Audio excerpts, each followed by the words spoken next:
Okay. So this is the mathematical part of space particularism theory. This is a collection of equations. So the size of an elementary space depends on the elementary space constant.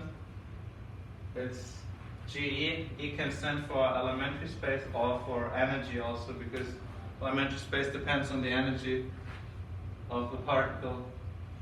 This is granular dimensionality. We saw this before. Critical photon energy.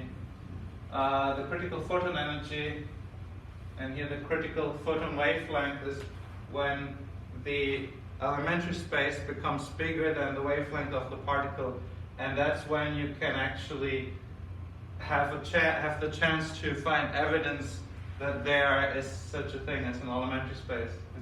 It's bigger than the wavelength. If it's smaller than the wavelength, there's no chance for you to ever find it. Only if it becomes bigger than the wavelength.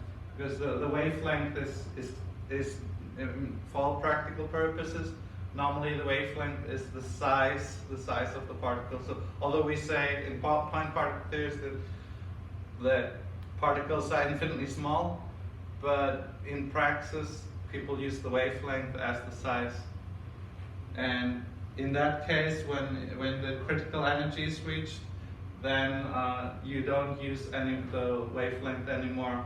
It's like with people. You could assign a wavelength to me, but because I'm bigger than this wavelength, you just use the size of my body as my size. Yeah. Critical electron speed. So the interesting thing here is a bit more complicated to calculate. The interesting thing here, so this is very close to the speed of light.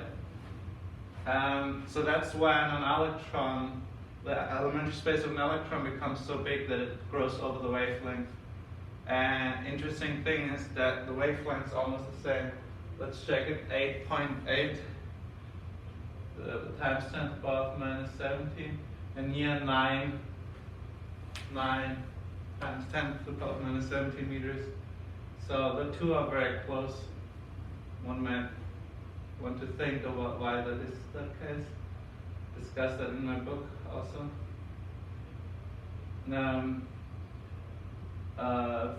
So here we have frequency at which the elementary space orbit speed exceeds the speed of light. So when you look at an elementary particle as being attached to an elementary space, orbiting its own elementary space, then you can talk about the speed of this orbit. But and this speed actually can exceed the speed of light, because it's not a movement in our ordinary space, it's a movement in this complex space or twistor space. And so it can exceed the speed of light, but it depends on the model. In all the time since 2005 till this year, I was always talking about an elementary point particle basically orbiting its elementary space. But another way of talking about elementary spaces, which I always thought sometimes about, and now I'm more certain about, is that you don't actually need to talk about a point particle, because the whole purpose of having an elementary space is kind of to avoid infinities, to not talk about infinitely small things. So, but if you still have that point particle remaining on that elementary space, it's kind of redundant. Why do you need that? And I mean, how can a point interact with another point? Not possible. So a better way to talk about these things is to say that there's this complex surface area, elementary space, and the real part getting big and small again, and the imaginary part getting big and small again. So you can replace this notion of an elementary part orbiting its elementary space by the concept of oscillating mass. And I'm not the only one who have talked about this. This concept of oscillating mass exists, and actually it's pretty convincing, because even electric charge, you can say that it's oscillating. So when the wave goes up and down, you can actually say that Okay, it's a negative charge, but actually it goes positive, negative, positive, negative. And actually it's a complex number. It's like a complex number going around the center of the complex plane. Yeah. So this speed is not really important, but it's very interesting that it happens pretty much exactly, or very precisely, where at the critical energy for electrons or for photons is also very close to this this orbit speed when it reaches the speed of light. So, but anyway, it's not a real movement in space, and also we don't really need it if we use the newer model of oscillating mass or oscillating energy. Okay. And this is the orbit speed when you would reach the Planck energy, but it's very unrealistic. So Planck energy, for a single particle to reach the Planck energy or the Planck mass, people conceive it or think about it a lot, but if you do this in space particlism theory, then you would have an elementary particle that's so big that you could touch it. It would fill the whole room. Would be like the ancient Greek, they thought about what would it be like to have a big atom. So that's what would happen when you reach the Planck energy. I think you would have an elementary space radius of 20 meters.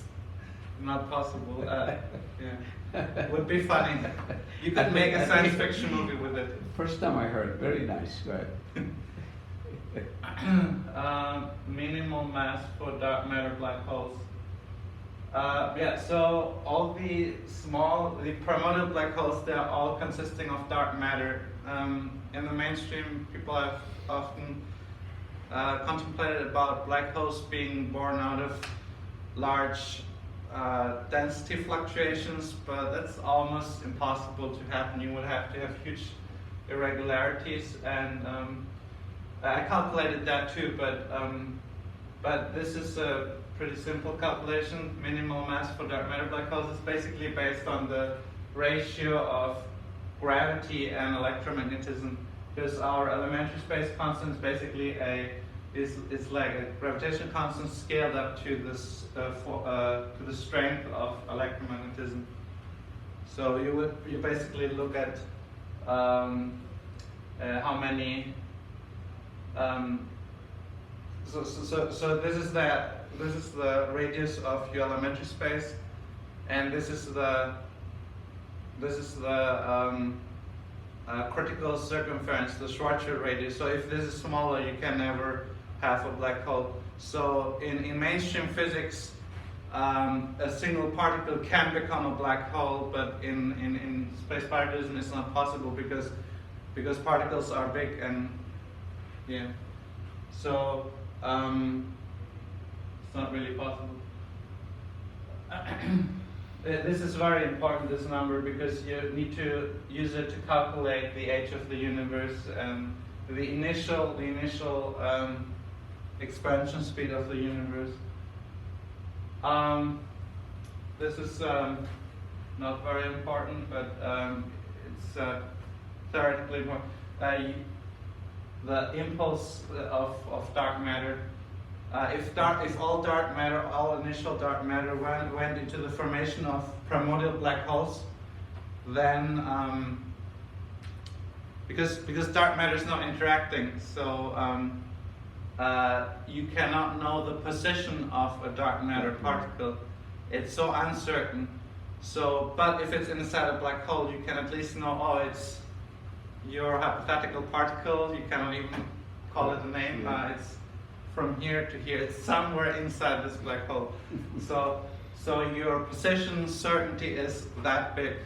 So for using this position certainty, you can assign a temperature to it or a speed. Pressure. So so it's almost zero. We're very close to zero.